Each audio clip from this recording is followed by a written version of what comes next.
Hi, this is Natalie Hoffman of FlyingFreeNow.com, and you're listening to the Flying Free Podcast, a support resource for women of faith looking for hope and healing from hidden emotional and spiritual abuse. Welcome to episode 197 of the Flying Free Podcast. I can't believe it. We're 3 episodes away from hitting 200. It's just unreal. At the time of this recording, there are over 100 women coming into my hometown tomorrow from all over the United States and Canada, and we are going to have a thing called Butterfly Boot Camp. It's kind of like a conference. These women are just a few of the members of Flying Free, and we are getting together for 2 days to talk about the most important thing that we can do to find our destiny in this short life that we have on planet Earth. Because I don't believe that Creator God put us here to resign ourselves to a life of oppression and abuse if there is a way for us to live otherwise. So the way out starts with a bus. And I'm going to explain by sharing with you what I'm going to be sharing in one of the 7 sessions that we're going to have during Butterfly Boot Camp. I'm going to be reteaching 5 of these sessions live inside of the Flying Free program soon. So if you like what I share here, then I encourage you to get into the program if you're not already in there by going to joinflyingfree.com. You're going to get so much help and teaching and coaching. It's going to knock your socks off and rock your world for the better. So here is what I'm going to be sharing with them. In June of this year, I was reading through the book No Bad Parts by Richard Schwartz. He's the founder of the Internal Family Systems Model of Therapy, IFS for short. And I was reading this book via Audible, which is it's perfect for this book because he does some exercises in this book. And it's really good if you can actually lay down and listen to him talk you through the exercise rather than trying to do it while you're reading words on a page. So I was working through the exercises, and I would love to tell you all of the breakthroughs I got, but I am just going to share one with you right now to illustrate what I want to teach you. So in this exercise, I was supposed to think of a person in my life who really triggers me or who has triggered me in the past. So I could have picked a few different people, but I decided to pick my mom. And then he asked us to put this person that we picked in a room by themselves in our imagination, okay? So that they are contained, but so that we can still be able to see them through a window or whatever, so that I was separate from that person. And then I was to imagine this person doing or saying something that would typically trigger me, and then notice what happens in my body and my mind as a protector jumps in. Now, what is a protector, you might ask? I'll get to that in a little minute. Basically, a protector is a part of you that tries to protect your younger parts, and I'll explain all of that in a second. But anyway, I noticed this protector part was like a very angry ball of fire who caused my heart to race and my mind to spin. And I looked back at my mom in the room. He asked us to look at the person that triggers us through the eyes of this protector part. And what this protector part saw when she looked at my mother in the room is a great big rock, like a boulder that could not be moved, but that kind of stands in your way, right? And this boulder had its back to me. So it wouldn't look at me and turn around. It was just like this big rock. That's how my protector part viewed my mother. Now, this part wanted to get into that room and pound on that boulder in frustration and rage. And so we were supposed to ask this protector part what she wants. And so when I did that, and this is all in your imagination, right? You're trying to touch base with some of your programming that you have in your life. But what this part wanted was she wanted this boulder mom to soften into a mother and then turn toward Natalie and see me. She wanted this Boulder mom to cry and hold me and rock me. And I discovered that this part of me inside of myself that is raging at my mom in the room is actually just trying to protect little Natalie. I decided to call this angry part of me Mad Mama. So this part inside of me, this Mad Mama part inside of me is trying to get my mother to love the little girl part of me who still feels like she really needs her mother.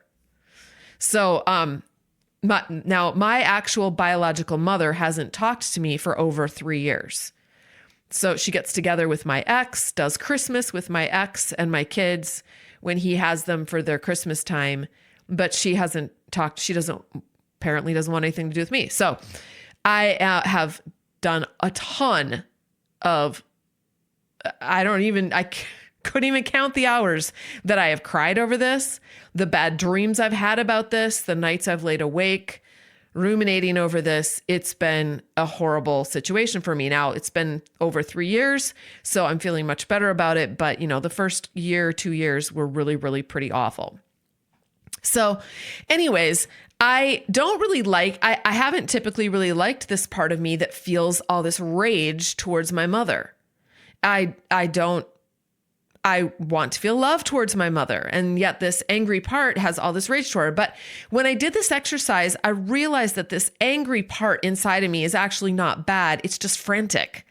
This frantic part inside of me loves little Natalie, wants to protect her and give her what she needs. And this part believes that little Natalie needs a mother's love.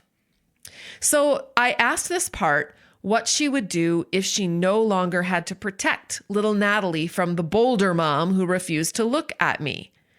And this part inside of me answered immediately. The answer came to me immediately. And she said, if I didn't have to get the Boulder mom to love her, I would have the time and energy to love little Natalie myself. I would be little Natalie's mother. And I instantly burst into tears. I saw in that moment what was going on because I'd always known this raging ball of fire was inside of me. And the other parts inside of me were very judgmental towards this ball of fire. They despised her and judged this part.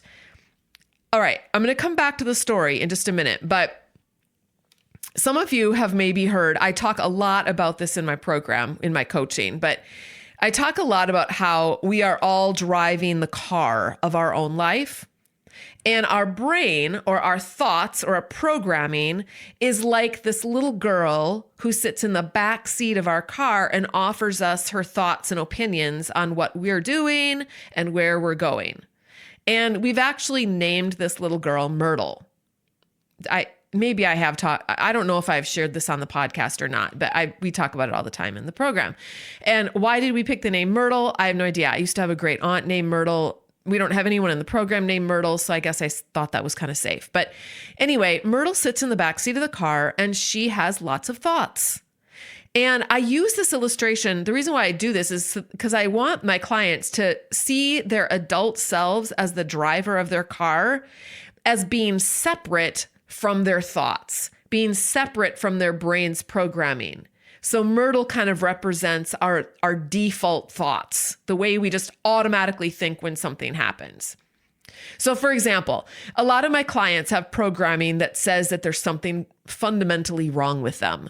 So when they, as adults, want to make a decision to drive their car in a different direction, like for example, this is a drastic one, but just for example, get a divorce, right?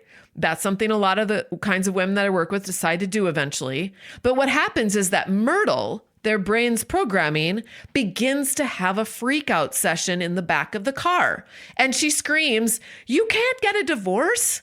There's something wrong with you. Remember, just figure out what's wrong with you, fix it, play nice, go back to your husband, do the right thing, and stop thinking about divorce. God hates divorce, and he's going to hate you if you get one." That's the programming, okay? Now, I don't actually believe any of those things, but my programming definitely believed all of that. Myrtle in the backseat, 100%. So the work we do in Flying Free is just to begin to notice Myrtle, to notice our programming and recognize it for what it is. Simply thoughts or programming that we can actually change if we choose to do so. We are adults. Now, this kind of programming worked to protect us in some way when we were younger, but now it's no longer useful, and we need to exchange it for our own intentional thoughts so that we can control our own lives and not live in a state of sleepy oblivion, allowing our default programming to run our lives. It's like, do we want our brain to be the boss of our lives, or do we want to be the boss of our lives? But here's the thing. What I've discovered in learning IFS, internal family systems, is that we're not driving a car. We are actually driving a bus. And Myrtle isn't the only one sitting back there.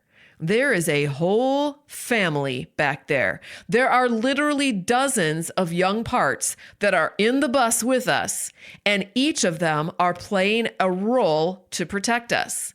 They are all protectors. Who are they protecting? Well, they're protecting our little selves in the way back of the bus. There might be a little baby Natalie that back there, a little 2-year-old Natalie, a 6-year-old Natalie, and so on. These are the young parts of ourselves that experienced some kind of trauma or adverse childhood experience that impacted our brain and body in some way. Now, some of you might be thinking, well, I didn't really have any trauma. I would have said, if you would have asked me if I'd had any trauma in my life, I would have said, well, maybe when I was like bullied for 4 years in a row from 4th grade to 8th grade, that was traumatic. I could tell you lots of stories about that, but that, about beyond that, I wouldn't have even probably thought that was trauma. I thought of trauma as being like something really, really big. Like you watched a car accident and a whole bunch of people died and you saw blood and guts spilled all over, or you were beaten on a regular basis as a child, or you were molested as a child. That's what I would have thought of as trauma. But you need to know that trauma can be anything. It can be even what seems like the most benign thing, like just your parent yelling at you when you're growing up. And it doesn't have to be ongoing necessarily either. Depending on the situation and your personality makeup and what was going on at the time and all the context, as well as what your brain's programming is, it could have caused some trauma. What creates trauma in one person also does not create trauma in another. So you can't say, well, I went through that too and I don't have any trauma, or there's no residual stuff going on in my life because of that. Okay? So you could get trauma from being called Four Eyes in school or not. So anyway, you can, if you Google trauma, you can look it up and read about it. But I'm not going to get into that much of that right now. But just to know that the little parts that are in the way back of the bus, those are our very, very young parts that experience some trauma and they're stuck in some way. And then all these parts in the middle of the bus are trying to protect that little child in the back. Now, I like the bus analogy because if you think about a bus, it's got two sides to it, a left and a right side. And I like to think of these two sides of the bus containing two different kinds of protector parts. So on one side of the bus, we have all of our manager parts. And these are the parts of us that protect us from experiencing emotional pain or difficulty. They try to manage our lives and arrange our lives and even manage our circumstances outside of us, like all the people and all the things going on outside of us, in such a way so that we will not experience emotional pain or so we can avoid it. They believe and are invested in prevention of emotional pain. So here's an example of a manager. A manager might be a bossy part who tells us and everyone else what to do and gets angry when we don't do it. Like, for example, when I was, tell me if you can relate to this. Okay, everyone get in the car now, kids, or we're going to be late to church, and then people are going to judge and reject little Natalie, and we can't have that. Or, why can't you just stop fidgeting and read the words in our reading book, my child? If you don't learn how to read before the end of this school year, everyone is going to say that little Natalie is a failure and a loser and she'll be unloved and rejected. This is how the manager parts are thinking. Now, we're not thinking that way, but the little parts inside of us are thinking this way. Okay, but we can see it on the outside in the ways that we're reacting to things. Now, on the other side of the bus are our firefighter parts. And these are the parts of us that put out the fire of pain after it's already started. Okay, so if the managers didn't do their job of preventing the pain very well, this is what the firefighters think, then the firefighters will come in to put out the fire of pain. And these parts do this in all kinds of ways. For example, when I was told that I was a rebellious child because I argued with my mom, one of my firefighters thought the best way to put out the pain was to kill myself. Just drive the whole dang bus off the road and be done with it all. Is this content resonating with you? I've written a book for women of faith in destructive relationships called Is It Me? Making Sense of Your Confusing Marriage, a Christian woman's guide to hidden emotional and spiritual abuse. You can read reviews and find out more about my book on Amazon.com. It comes in paperback, Kindle, and Audible formats. I've also created a companion workbook for Is It Me, also available on Amazon. This workbook is like 11 power-packed therapy sessions to help you process through the important material you'll be learning from my book. These books are recommended by counselors and therapists all over the United States. I've also got a website specifically focused on helping women of faith find hope and healing. It's called flyingfreenow.com. I'll even give you the first chapter of my book and the first chapter of the companion workbook for free when you hop on my mailing list at the top of my website. Those two resources are going to help you figure out if your relationship is normal or destructive. And now, let's get back to our episode. Do any of you guys have that firefighter living inside of you? Now, this is one of my extreme firefighters. I have other firefighters inside of me that try to put out the pain by eating or watching TV. I have one who is a very big one inside of me who is a workaholic. Just go to my room, lock the door, and work. Get my mind on something other than the pain. So can you guys picture this? There's all these little small exiled parts of us in the back of the bus, and they're hiding due to trauma and not understanding what happened to them. And they stay stuck in emotional trauma because nobody has taken the time to go back there and heal them. And then on both sides of the bus are all these protector parts. We've got the managers on one side and we've got the firefighters on the other side. And each of these parts has a role that they believe they need to play in order to keep the little exiles safe. Okay, now we're going to look at who is driving the bus. And by the way, I am not trained in IFS. All right, I'm not an IFS coach or therapist or anything like that. I am explaining it as best that I can based on some books that I've read. The most recent one being the one that I told you about earlier, No Bad Parts by Richard Schwartz. So there's a lot of amazing books out there. In fact, I've got an interview coming up soon with someone who actually has written a book, and that's coming up. I can't remember if it's next week or the week after, but that's coming up very soon. And I think you'll really enjoy that interview. I haven't actually done it yet as of the time of this recording, but I know it's going to be amazing. All right. So now we're going to look at the person who's driving the bus, because that's you. This is the adult you. This is the you that I believe God created whole and complete and full of wisdom. You are aligned like an umbilical cord. This is kind of how I imagine it. An umbilical cord is going from Creator God all the way through your core. This is a part of you that is aligned with your Creator. Now, you know when you're operating out of your core self because your body will feel full of love. It will feel a lot of compassion. It will feel warmth and a sense of safety and well-being. That's how you know that you're operating out of that core self. And we all have that core self inside of us. We don't always necessarily access it because, especially if our parts are very activated on a regular basis, I like to think of it as food fights in the back of our bus, then we're not going to be able to, we're going to be dysregulated and we're not going to be able to access that core self. But that adult you that has been given this power and ability, if you will accept it and believe it, it is able to go back and get to know everybody on your bus. And getting to know those parts on your bus is going to heal them and set them free. So then the protector parts will be freed up to play the roles that they actually want to play in your life, so that you're going to have overall, in general, you'll have more peace and rest on your bus instead of this constant chaos. So the adult you is like the leader of the bus. And in fact, Richard Schwartz calls it self-leadership. I thought about editing that out, and I'm just totally not going to do it because it's kind of funny.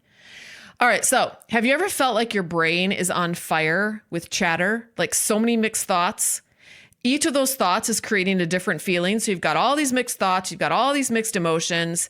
Now, using the bus illustration, this is like each protector part holding a sign with its own thought or core belief written in one sentence on the sign.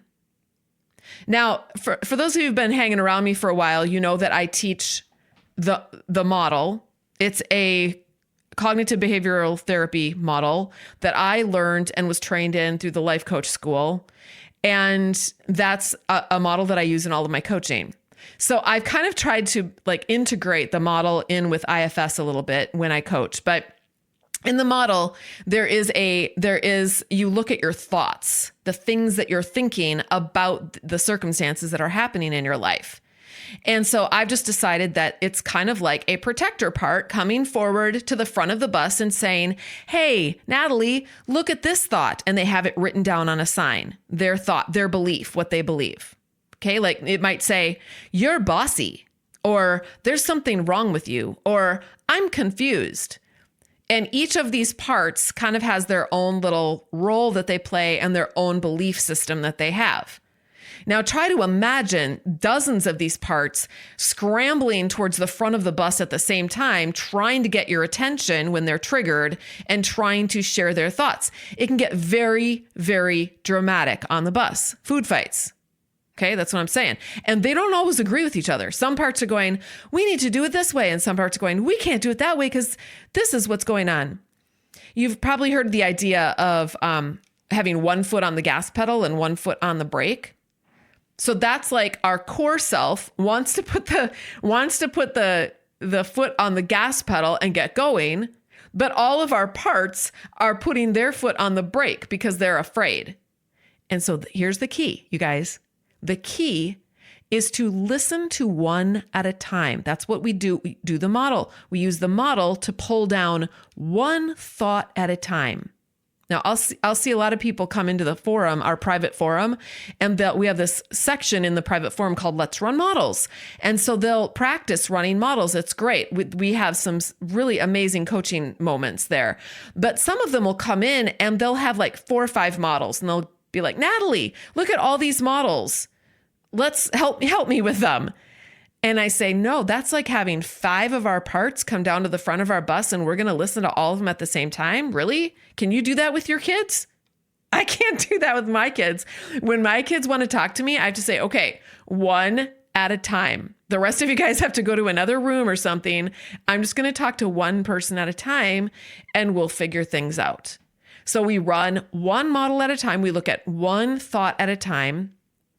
And then once we dig into that thought, we can figure out, where that thought came from, why this part believes that. And like I told you about at the very beginning with this one mad mama part inside of me who believes that she's very, very angry at my mother and believes that her thought is my mom needs to see me. My mom needs to know me and love me and listen to me. And otherwise I can't be happy. All right, so let's go back to that. I want to finish that story because that wasn't all that happened. Once I met this part of me and listened to her and found out what she's really concerned about, which is that little Natalie has a mother. And once I found out what her job inside of me had been for so long, I felt so much compassion and gratefulness for the painful role that she had been forced to play in my life for so many years. And so I told this part that she was released from her duty to protect little Natalie from the Boulder mom who wouldn't look at little Natalie. Instead, she could be little Natalie's mother. Essentially, what I did in that moment is I made this decision deep inside of my core to be the mother that I needed. I was the one who needed to be that person in my life, not my mom, me. Now, suddenly, this big ball of fire that I had thought it looked like a big ball of fire before, it didn't look like that anymore. You know what she looked like? I realized she looks like a star. And if you think about it, a star actually is a big ball of fire. But I knew that my star needed a new name. I couldn't call her Mad Mama anymore. I just decided to call her Star. This part inside of me, I now think of her as a star. And you know what? She is now little Natalie's mother. She is a warm, bright star. And this part inside of me was deeply healed. So now, then the exercise went on though. And so what he had us do is look at the person that we had put inside of the room and see what we see now. And I no longer saw a big rock. Instead, what I saw, it broke my heart. I saw a small, disfigured, withered little lady looking angrily at her small world with blind, sad eyes. And all I felt was sadness for her. No more anger, just sadness. And I realized in that moment, that little woman has a bus too. And she has never found her exiled parts or healed them, which is why she is shriveled and hardened into a small lump of angry sadness. She does not have the ability or the capacity to look at little Natalie. She's still trying to protect her little self inside. And it's taking all of her internal energy to do so. Do you see this? When our own bus is full of chaos and fear and anger and judgment and hatred from all of these parts trying to protect our unhealed child parts, we are not able to love anyone else or hold space for anyone else or truly see anyone else. We have to use all of our internal energy just to keep our own bus on the road. But if we will do this work of learning to know and love ourselves, and that includes all of our parts, then we will be able to truly fly free in peace and love. And this is what brings meaning to our own lives and ultimately, I believe, brings meaning to the world. Now, when I was writing this session for Butterfly Bootcamp, I was sitting in a beautiful hotel in St. Paul. It's the only way that I could actually concentrate on writing. I've still got, at the time, I had 5 kids living at home and a lot of chaos. There's not just chaos in my bus. There's a lot of chaos in my house. Anyway, I was in this hotel in St. Paul writing. And I invited my husband, Tom, to come and have dinner with me that night. I knew that I would need a break and I thought it would be a nice date night. And he said he wasn't feeling it. Now, I know Tom loves me, and he shows me in a million ways and also tells me that he loves me all the time. But I felt a little jab of rejection. And then I thought about my parts on my bus, and I remembered that I am not alone. My Creator is here with me, and I've got all of these beautiful parts of me inside of me, and I made a conscious choice to have a great night. I ordered in-room service. I watched a show on Netflix for my break. The food was amazing. The only thing I felt bad about at that point that Tom had to miss it. But I didn't feel one bit bad for Natalie. It is my job to meet Natalie's needs and take care of Natalie, and nobody else's. And same with you. When we accept our mission of getting to know and care for all of our protector parts, we settle. We land into love. And this is a powerful force that's going to ultimately spill over into the lives of the people who draw near to us. We're not going to be able to have influence in the lives of anyone who is running away from us for whatever reason. They have their reasons. That's not our business. but we can have influence on those who are drawing near to us. So remember, always remember, chasing people down is not the answer. Letting them go is. But people will be more apt. And I'm thinking of like kids too, adult kids. We do a lot of coaching in both of my programs with, because I feel like we have a lot of middle-aged moms in there who have older children. And a lot of these children have grown up in abusive homes and they are rejecting their mom in a lot of cases, because when the mom stands up and says no more to abuse, it upsets the whole apple cart. And because she's the one that appears to be upsetting the apple cart, these kids she's an easy target. Plus, she's the safer parent. They know that she's always going to love them. They know, even if they don't know it consciously, they know it instinctively. Whereas dad, if you're living in a family where the dad is the abuser, then he's the one that we have to be very careful around. We want dad to love us. We don't want dad to accept us. So we're going to be more careful about him, but then we're going to let loose on mom. I mean, it's sad, but that's just the way it is. So this is often a thing that women are feeling really hurt by. And they kind of try to chase after their children and try to get their children to turn and look, kind of like me trying to get my mom to turn and look at me. And it's very painful when these children don't want to, but it's the best thing to do is to let them go. All right. Because again, people will be more apt to draw near to us as we become more internally regulated and self-led, because then we'll be able to hold space for them to be who they are, to make their life decisions. And instead of us, because we can tend to be judgmental and want them to do this, that, or the other thing. Ask me how I know. And when we do that and we don't hold space for them to live their own lives and make their own choices about how much time they want to spend with us, when they want to spend it, and all of that, when we try to control those things to make ourselves happy, see how we're relying on other people and external circumstances to regulate us on the bus, that never works. The job of regulating all of our parts on our bus belongs to the one that's sitting in the driver's seat, and that is you and me. Okay. Now I go into a lot more detail about all of this stuff at Butterfly Bootcamp. This is just one of the sessions that I did. But again, I am going to teach those Butterfly Bootcamp sessions live inside of the Flying Free membership group, probably before the end of the year. So if you're interested in getting in on that, go to joinflyingfreenow.com and apply. Once you fill out an application, there is a short waiting period and we send you some goodies while you're waiting. And then we'll send you an invitation to join when we open up the doors again. And you can hop on in and take advantage of coaching every week and classes and all kinds of good stuff. We have a private forum. You can talk to me every day if you want to. I'm in there every single day visiting with people in the private forum. And I don't do that outside of the program because I simply don't have time, but I pour all of my life, blood, and guts into the people in that program. And I love it.